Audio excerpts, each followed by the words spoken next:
कृष्ण के पास चलते हैं, देखते हैं क्या समाचार है उनका। तो चलो हम आवाहन करते हैं।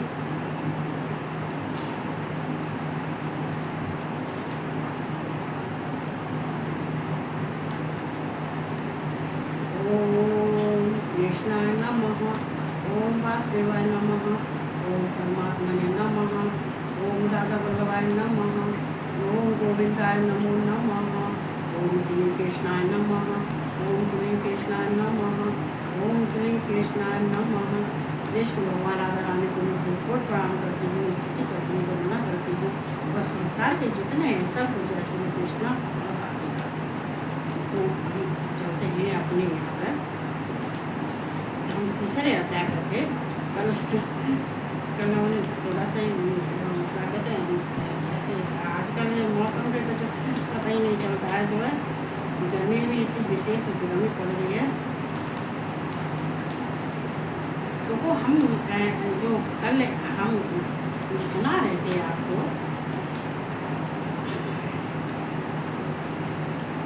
देखो ये जो सांख्य योग और ये सांख्य योगियों की और ज्ञान योगियों की जो बात कह रहे थे हम, तो देखो ये वैसे देखो कल हमने सुनाया था, श्री भगवान बोले ये निष्पाप इस लोक में 2 प्रकार की निष्ठा मेरे द्वारा पहले कही गई है। उनमें से सांख्य योगियों की निष्ठा तो ज्ञान योगी से और ज्ञान और योगियों की निष्ठा कर्म योग से होती है। ये बात सही है, लेकिन देखो यहाँ हमारे जो ये क्या होता है कि ये जो ज्ञान योग है, ये सांख्य योग है, ये सांख्य योग भी कहते हैं, संन्यास योग भी कहते हैं और ज्ञान योग भी कहते हैं। तो ये जो सांख्य योग है, ये सांख्य योग है, ये जो है और कर्म योग है। ये देखो वैसे तो देखो ये भगवान के शिव के भगवान के साधन है, ये भगवान को ये कृष्ण को पाने के लिए, वैसे तो ये दोनों ही भगवान कृष्ण को पाने के साधन है। इससे हम भगवान की प्राप्ति करते हैं, दोनों ही ये जो पूजा पाठ करके अपने ध्यान करके करते हैं। लेकिन इसमें जो है सांख्य, लेकिन यहाँ पर कृष्ण ये भी कहते हैं अर्जुन ये सांख्य योग है और ये कर्म योग है, तो ये वैसे भिन्न भिन्न है। जो भिन्न भिन्न है कि एक समय पर एक ही काम किया जाता है। मेरा मोबाइल बढ़ चुका है भाई, तो ये और मैं तो मोबाइल के बारे में नहीं जानती। एक दिन किसी का फोन आया था, भाई कोई अच्छा ही व्यक्ति था, ऐसी बात नहीं है, लेकिन वो कहने लगे कि लाइट जलाओ। और जो है मेरी नाती ने सुनाया था तो लाइक किया होगा, उनको अच्छा लगा होगा, लेकिन लाइट जलाने की बात करी तो फिर मैंने वो बंद और कर दिया, उसको काट और दिया। तो भाई मैं मोबाइल के बारे में ज़्यादा कुछ नहीं जानती, उसके लिए सॉरी कहती हूँ मैं, चूँकि मैं कभी कभी तो फ़ोन उठाती हूँ, किसी का फ़ोन आ जाता उठाती तो उठाने बजाय उसको काट और देती मैं। तो भाई मेरे तो बस चूँकि अगर फ़ोन में इतना ही मुझे उठा तो पहली बात तो मेरे पास टाइम नहीं, और फिर किसी से पूछने की आदत नहीं। तो हम जो कार्य करते हैं हम अपने दम पे करते हैं। जितना हमें ज्ञान आता जाएगा सीखते जाएंगे, जितना ज्ञान आता जाएगा सीखते जाएंगे। चूँकि अगर हम किसी से पूछते हैं तो कि हमारे पास टाइम नहीं है, कि हमारे पास वक्त नहीं है, कि क्या करो, ये सारी बातें इसलिए अपने में रहना चाहिए। जितना आ जाओ उतना खुश है, नहीं आ जाओ तो खुश है। चूँकि ये बस हमारी तो ये कथा है, ये चल रही है या ये अच्छी बात है, इससे यहीं तक रही आवे तो भी अच्छी बात है। अपने ये देख लेते हैं, ये जो है ये भक्ति ग्रुप भी देख लेते हैं, तो देखने के बाद हम लाइक भी करते रहते हैं। तो इसलिए मैं इसमें ज़्यादा हम जोड़ भी नहीं देते हैं, ना ही हमारे पास टाइम है कि मैं इसमें मोबाइल में फिलहाल, लेकिन मैं सबको लाइक करती हूँ, बराबर सबको सम्मान देती हूँ। जितने मेरे हैं, जितना ये हमारे घर ही तो है, इस संसार में हमारे घर ही तो है, तो वो हमारे जितने अच्छे होंगे वो ही हमारा नाम लेंगे, वो ही हमारा ये जो है हमारे ये फेसबुक पे आएंगे, जो हमारी शिव भक्ति पाएंगे। जो देखो शिव भक्ति में वो ही आएगा जिसके प्रति हमारे लिए हमारे प्रति जिसका झुकाव होता है वो ही आता है। तो हम उसको धन्यवाद देते हैं, हम बहुत बहुत धन्यवाद देते हैं और बहुत बहुत हम उसको क्रिएटिव देते हैं। बच्चों को देखो इतना सब करने के लिए हम भी कहते हैं कि देखो ऐसी बात नहीं है कि मैं नहीं जानती हूँ, किसी के मैसेज आते हैं तो मैं पढ़ के बहुत खुश होती हूँ। ऐसी बात नहीं है कि मैं खुश नहीं होती, बहुत खुश होती हूँ और अपने मन से दुआएं देती हूँ मैं, और अच्छा बोलती हूँ, अच्छा कहती हूँ, अच्छा सोचती हूँ। तो यहाँ पे जो है ये जो है, तो यहाँ ये दोनों चीज़ें हैं, ये जो दोनों चीज़ें वैसे तो भिन्न भिन्न है, लेकिन एक टाइम पे ये कृष्ण अर्जुन से कहते हैं एक टाइम पे एक ही काम किया जाएगा, एक को ही हम इसको जो है समझा जाएगा, क्योंकि एक पे ही काम किया जाएगा, चाहे सांख्य योग हो चाहे कर्म योग। अब देखो सांख्य योग मतलब सांख्य योग का मतलब ये है कि ये सांख्य योग है, ये परमात्मा कहते हैं। योग कौन है? कल हमने कही थी ये सिर्फ वो आदि योगी है, तो योगी परमात्मा के लिए कहा जाता है, ये सिर्फ वो जो कृष्ण के लिए वो योगी कहा जाता है। और फिर ये योग जो होता है, योग साधना होता है, वो परमात्मा के लिए होता है, परमात्मा की प्राप्ति के लिए होता है। जब हम अपने ये हमारा मन बुद्धि और अपने इंद्रियों को वश में कर लेते हैं, और वश में करने के बाद में और फिर हम भगवान के लिए कार्य जो करते हैं और भगवान के लिए साधना करते हैं, उसमें अहंकार और नहीं आना चाहिए, उसमें अहंकार और कर्तापन नहीं आना चाहिए। चूँकि अहंकार और कर्तापन आने के बाद में फिर ये चला जाता है, ये कर्म योग में चला जाता है। लेकिन सांख्य योग के लिए सांख्य योग ज्ञानी होते हैं, ये कहते हैं सांख्य का कहते हैं ज्ञान, ये ज्ञान होते हैं, ये ज्ञानी होते हैं, ये ज्ञानी योगी हैं। तो इन्होंने अपने योग से ज्ञान प्राप्त किया है, साधना से यह अपना ज्ञान प्राप्त किया है, और परमात्मा को जो कुछ भी उनको फल मिलता है सब परमात्मा को अर्पण कर देते हैं, सब कृष्ण को समर्पण कर देते हैं। वो अपने पास कुछ नहीं रखते हैं, और उनको अहंकार का जो उनके अंदर होता है, सांख्य योगी है, उनके अंदर अहंकार नहीं आता है, उनके अंदर अहंकार नहीं आता है और ना ही कर्तापन आता है। लेकिन जो कर्म योगी है ये भी भगवान की प्राप्ति के लिए है, ये वर्ण धर्म और ये वर्ण आश्रम और ये परिस्थिति और ये प्रकृति के अनुसार अपने अपने धर्म और वर्णों के अनुसार ये अपना कार्य करते हैं। और जो कार्य करते हैं, क्योंकि जो इनको कर्म दिया गया है और इनके जो वर्ण के अनुसार कर्म दिए गए हैं, उन कर्मों को अपने ईमानदारी से उन कर्मों को करते रहना चाहिए, सच्ची भावना से करना चाहिए। क्योंकि इसमें जो अपने कर्मों को करेगा तो उसको अपने कर्म, तो वो कर्म योगी है, वो कर्म करने वाला योगी है।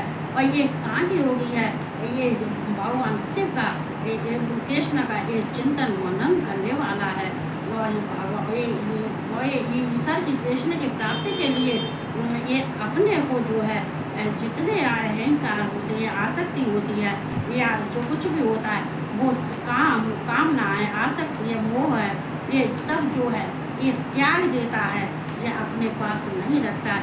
इन सब का अभाव होने की वजह से उसका लगाव भगवान कृष्ण में हो जाता है। और ये ज्ञान योगी जो ये भगवान कृष्ण के योग में ही रहता है, इसलिए योगी कहते हैं। और देखो वैसे ही योगी दो यहाँ पे वैसे ही योगी देखी जाए तो उसको भी कहते हैं कि जो योगी होते हैं ना, तो ये जी क्या करते हैं कि ये जो कोई योग साधना करते हैं, इनके लिए केवल ये अपने कर्मों को तो इन्होंने छोड़ दिया, कर्म से तो इनका कोई मतलब है नहीं है। क्योंकि इनके जो हमारे जो व्यस्त धर्म के काम होते हैं वो हमारे कर्म होते हैं, वो तो हम कर्म करना पड़ता है, करते हैं। लेकिन योगियों के लिए ये सब चीज़, ये कर्म उनके लिए मायने नहीं रखते हैं, वो कर्म नहीं करते हैं, वो केवल भगवान का ध्यान करते हैं, मनन करते हैं, योग साधना करते हैं, ये प्राणायाम करते हैं, ये भगवान के में ये अपने को ये अपने भगवान को भगवान में ही लीन रहते हैं। चूँकि ये योगी होते हैं, ये ज्ञानी होते हैं, योगी होते हैं और कर्मी योगी होते हैं। इनको तो बड़ा आश्रम देखना पड़ता है, इनको तो कर्म करना पड़ता है। इनको कर्म करने के लिए क्या करना पड़ता है कि इनके अपने अपने धर्म बड़ के अनुसार जो प्रकृति के कार्य हैं, ये मन और ये इंद्रियां हैं, इनकी स्वतंत्र है। ये स्वतंत्र, ये मन इंद्रियां जो है ये स्वतंत्र है, तो ये स्वतंत्र ये कार्य करती है, इनके लिए कोई बंधन नहीं है। ये अपने इनके अंदर तो आसक्ति, लेकिन हाँ योगी होने की वजह से इनके अंदर जो आसक्ति होती है, कामना होती है, हमको ये चीज़ मिल जाए, हमें वो चीज़ मिल जाए, हमें संसार के भोग मिल जाए, हमें यहाँ का सुख मिल जाए, हमें वहाँ का सुख मिला, हमें ये धन दौलत मिल जाए, हमें ऐश्वर्य मिला, हमारा सम्मान मिला, ये सब होता है ना।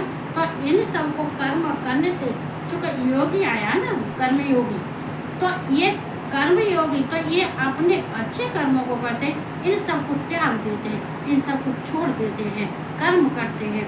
कर्म करने के बाद में फिर ये भगवान को ये समर्पित कर देते हैं, कृष्ण को समर्पित कर देते हैं। इनको फल की इच्छा नहीं रहती है और ना ही फल चाहते हैं, ये कर्म योगी है।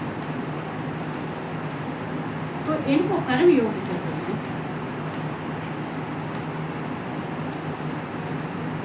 न कर्मणा मना रम्भे नस्त्रयम्, देखो ये देखो कर्मणा मना रम्भा न निष्कर्म्यम, देखो जो निष्क्रिय कार्य होते हैं, जो हमारे निष्क्रिय कार्य होते हैं, उन कार्य को हमें नहीं करना चाहिए, हमें अच्छे कार्य करना चाहिए। पुरुषों कहते पुरुषों श्रोते च सन्य सना देव सिद्धम समाधि गच्छत, समाधि गच्छत। ये भगवान कृष्ण ने बहुत अच्छी बात कही है। मनुष्य न तो कर्मों का आरंभ किए बिना, आरंभ किए बिना क्या का मतलब क्या होता है? मनुष्य के आरंभ किए बिना, देखो पहले ये भगवान ने ये पीछे श्लोक में भी कहा है, इसमें जो है दूसरे अध्याय में भी भगवान ने कहा है, बिना कर्म किए बिना तो कोई मनुष्य नहीं रह सकता। कर्म आरंभ करने से पहले हमें वो अपने मन और बुद्धि और इंद्रियों को वश में करना चाहिए। हमें वश में करने के बाद में हमें कार्य आरंभ करना चाहिए। और यहाँ पे अर्जुन से कहते हैं कार्य तो सबको करना पड़ता है, सब ऐसा नहीं है कि हमने कार्य आरंभ कर दिया, लेकिन आरंभ करने से पहले हमें पहले क्या करना चाहिए? हमें अपने मन इंद्रियों को और बुद्धि को सबको हमें अपने वश में करना चाहिए। क्योंकि अगर जिसके मन वश में नहीं है, बुद्धि वश में नहीं है और अपनी इंद्रियों को वश में नहीं किया है, तो बाहरी काम करने से उसके जीवन पर कोई असर नहीं पड़ता है। बाहरी कार्य के लिए भगवान कृष्ण नहीं कह रहे हैं उनसे कह रहे हैं मनुष्य न तो कर्मों का आरंभ किए बिना निष्कर्मता को, ये जो है ना ये ब्रह्मा निष्कर्मण, तो ये निष्कर्मण जो मतलब ये होता है निष्कर्मता, मतलब बिना काम करे तो किसी का नहीं होता है। यहाँ कह रहे हैं देखो काम हमारे लिए भी है, तुम्हारे लिए भी है, काम तो सब करते हैं। ऐसा कौन है जो काम नहीं करता है? लेकिन काम वो करना चाहिए जिसमें तुम्हें फल की इच्छा न हो, जिसमें तुम्हें यहाँ के सुख और परलोक का सुख ये इसमें तुम्हारी इच्छा न हो, या ना ही तुम्हारे अंदर कोई आसक्ति हो, नहीं काम भावना हो, या तुम्हारे अंदर जब कुछ नहीं होता है तो ये कहते हैं काम को, आप कृष्ण आना के अर्जुन को समझाते हैं, अर्जुन काम को हमें त्यागना नहीं चाहिए। अगर हम कर्मों को त्याग देते हैं तो फिर ये कर्म करेगा कैसे? देखो पिछले ये बात कही थी युद्ध के जब भगवान कृष्ण ने अर्जुन को समझाया कि तेरा काम करना अधिकार है, तेरे काम पर तेरा अधिकार है। चूंकि तू काम नहीं करेगा और तू अपना काम नहीं करेगा तो तू युद्ध कैसे करेगा? इसलिए कर्म जरूरी है, कर्मों को त्यागना नहीं चाहिए, कर्म सबको करना चाहिए। लेकिन यहाँ पर कहते हैं यानी योग निष्ठा को प्राप्त होता है, निष्कर्मता को यानी योग निष्ठा को प्राप्त होता है, जो इन सब कर्मों को त्याग देता है। ये आसक्ति है, काम है, क्रोध है, मोह है, इनको सब त्याग देता है। और त्यागने के बाद में और फिर ये योग निष्ठा माने स्थित, ये निष्ठा के मानो ये हमारी इसको वैसे पराकाष्ठा भी कहते हैं, निष्ठा को स्थिति भी कहते हैं। तो हमें अपनी स्थिति में रहना चाहिए, हमें अपनी पराकाष्ठा में रहना चाहिए। यानी योग निष्ठा को प्राप्त होता है, वो योगी होता है, यानी वो योग निष्ठा को प्राप्त होता है, पराकाष्ठा को प्राप्त होता है। ये समझ लो, ये भगवान को प्राप्त होता है। ये भगवान कृष्ण जो है इनको ये ज्ञान और बुद्धि के द्वारा या इनके अच्छे कर्मों के द्वारा उनको अपनाते हैं और उनको जो है अपनी शरण में भी लेते हैं और उनको और न कर्मों के केवल त्याग मात्र से सिद्ध यानी सांख्य निष्ठा को ही प्राप्त होता है और ना ही कर्मों को त्यागने से। हे अर्जुन, तू कर्मों को नहीं त्याग, कर्मों को त्यागने से हम कुछ नहीं कर पाएंगे। मनुष्य के लिए कर्म करना बहुत आवश्यक है, लेकिन कर्म करने के लिए हमें क्या करना चाहिए? हमें किस चीज़ का अभाव आना चाहिए? हमें आलस्य का अभाव आना चाहिए, हमें कामना का अभाव आना चाहिए, हमें फलों का ये निष्काम करना चाहिए, मतलब जिसमें हमारे काम भावना न हो। चूँकि उसका अभाव हो जाता है तो हमें भगवान की प्राप्ति हो जाती है, यानी त्याग मात्र से सिद्ध यानी सांख्य निष्ठा को ही प्राप्त होता है। तो फिर वो त्याग मात्र, जब ये सब हम त्याग देते हैं, काम है, आसक्ति है, जो कुछ भी है, फल है या फल की इच्छा है या किसी सिद्धि की प्राप्ति की इच्छा है, वो सब हम त्याग देते हैं, तो केवल ये सांख्य ये कौन होता है? वो कहते हैं ये सिद्ध यानी सांख्य निष्ठा को ही प्राप्त होता है। निष्ठा तो क्या है? ये सांख्य निष्ठा क्या है? तो जहाँ आत्मा का परमात्मा से मिलन होता है, जहाँ आत्मा ही परमात्मा ही उसकी पराकाष्ठा है। आत्मा ये परमात्मा के लिए जो कार्य किया जाता है अर्जुन, इसको हम सांख्य योग कहते हैं, यानी सांख्य निष्ठा में निष्ठा को ही प्राप्त होता है, मतलब उस स्थिति को पराकाष्ठा को प्राप्त हो जाता है। जो हो जाता है कि तूने इन सब उनको त्यागा है जो तेरे लिए काम का ही नहीं था। ये अर्जुन, ये तेरे सब काम का, ये संसारी जो चीज है, ये कहते हैं ये प्रकृति के जो गुण होते हैं, ये गुण ही गुणों को बरतते हैं। जो प्रकृति के साधन के गुण होते हैं वे गुण ही गुणों को बरतते हैं, लेकिन तू ऐसा नहीं है। ये अर्जुन, तू ऐसा नहीं है। तुझे तो सांख्य ज्ञान योगी होना चाहिए और कर्म योगी होना चाहिए, लेकिन एक साथ दोनों काम नहीं किए जा सकते हैं। या तो सांख्य योग वाला सांख्य योग का ही कार्य करेगा, चूँकि आत्मा परमात्मा है उसका कार्य करेगा, और अगर कर्म योगी है तो केवल कर्म योग से ही काम करेगा। उसमें क्या करेगा? कर्म योगी क्या करता है? एक कृष्ण का मनन करता है, उनके गुणों का और ऐश्वर्य का, प्रभाव का, उनके स्वरूप का, इनका मनन करता है, तभी तो बनेगा ज्ञानी। कैसे बनेगा? अगर हमें मान लिया हम ही है, अगर हम जो कर्म नहीं करेंगे तो हमारे भगवान प्रसन्न कैसे होंगे? कृष्ण या शिव कैसे प्रसन्न होंगे? हम कर्म करते हैं और कर्म करने के बाद में हम उनको, देखो हमारे भगवान शिव की माला है रुद्राक्ष की, हम रुद्राक्ष की माला से हम महामृत्युंजय का, ओम नमः शिवाय का, पंचाक्षर मंत्र का और ये हम जाप करते हैं, और जाप करने के बाद में हम भगवान शिव के ऊपर ही उनको ये रख देते हैं, मतलब उनको पहना देते हैं, उनको रख देते हैं। क्योंकि ये जो हमने की थी, जो हमने तुम्हारा जो हमने जाप किया था, मंत्र जाप किया था, और वो हमें इसका फल हमें तुम दोगे, तो ये हमने तुम्हें समर्पण कर दिया। क्योंकि 1 से 8 की गिनती बहुत शुभ मानी जाती है। क्यों शुभ मानी जाती है? एक कृष्ण भगवान भी कहते हैं जो 1 से 8 बार ये नाम जाप करता है तो मैं उसके कभी उसको नहीं छोड़ता हूँ। उसको वैकुंठ धाम मिलता है, उसको वैकुंठ का ये वैकुंठ का स्थान मिलता है, वैकुंठ लोक मिलता है। जो 1 से 8 की होती है, ये बहुत महत्वपूर्ण होती है। इसके लिए हर एक मनुष्य को जो है ये ज़्यादा नहीं तो पूरे दिन में एक सुबह और शाम 108 की कृष्ण भगवान को ओम नमो भगवते वासुदेवाय नमः ये द्वादश मंत्र अच्छा का मंत्र इसको पढ़ना चाहिए। ओम नमो भगवते वासुदेवाय नमः यही तो कीर्तन है, यही तो स्वरूप है, यही तो गुण है, यही तो प्रभाव है, यही तो ऐश्वर्य है, ऐश्वर्य यही तो है, यही तो कर्म है। इसी कर्म के लिए तो कृष्ण कह रहे हैं अर्जुन तुझे कर्म तो करना पड़ेगा। कर्म हर एक प्राणी करता है, लेकिन अपन धर्म वर्ण आश्रम के अनुसार और परिस्थिति के अनुसार उसको अपने स्वभाव से करना चाहिए।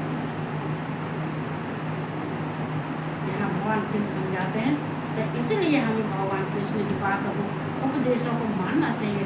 क्योंकि जब तक नहीं मानोगे तब तक तुम कर्म करना नहीं सीखोगे। तुम क्या सीखोगे? तुम यही सीखोगे अरे पैसे कहीं से आएंगे रख लो, किसी को देने नहीं, अरे इसको तुम्हारे बाप के पैसे नहीं, ये तुम्हारे बाप के पैसे नहीं है, जो उस बाप के पैसे हैं जिसने दिया है, जो ऊपर वाला है, उसने किसी माध्यम से तुम्हें दिया, इसमें से थोड़ा सा दान करो। इसमें से दान करना चाहिए, पुण्य करना चाहिए। और ये कहीं कहते हैं कहीं मंदिर धर्मशाला जो कुछ है ये वो करवाना चाहिए, क्योंकि सारे पैसे नहीं रखना चाहिए। एक दिन वो आएगा कि जिसने तुम्हें वो पैसे की गठरी दी थी और वो ये तुमने उस पिता को नहीं दिया, और उस पिता को नहीं दिया तो मालूम पड़ेगा तुम्हारा जितना था वो भी चला गया, जो घर में था वो भी चला गया। मालूम पड़े एक दिन तुम 3 व्हीलर चलाने लगे, रोड पर खड़े हो गए। इसलिए उस बाप को देना चाहिए, उस पिता को देना चाहिए जिसकी वजह से तुम्हारे पास में ये दौलत आई है, ये लक्ष्मी आई है। तो ये सब ध्यान करने से हमें ज्ञान प्राप्त होने से हमें बहुत कुछ मिलता है, अपने को संतोष मिलता है, मन शांति में रहता है, हमारे के अंदर के कोई विकार नहीं होते, सारे विकार नष्ट हो जाते हैं। तो हमें अपने भगवान कृष्ण से ज्ञान प्राप्त कर लेना चाहिए। तो यही कहते हैं लोग सबको, हर जैसे